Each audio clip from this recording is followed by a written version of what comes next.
கலையாத கல்வியும் குறையாத வயதும் ஓர் கபடு வாராத நட்பும் கன்றாத வளமையும் குன்றாத இளமையும் கழுபிணியிலாத உடலும்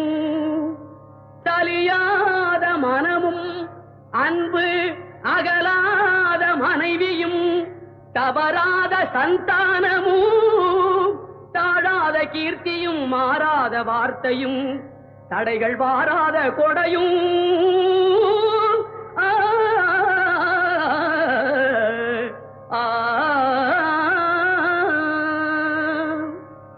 தொலையாத நிதியமும் கோணாத கோலும் ஒரு துன்பமில்லாத வாழ்வும் குய்யனின் பாதத்தில் அன்பும்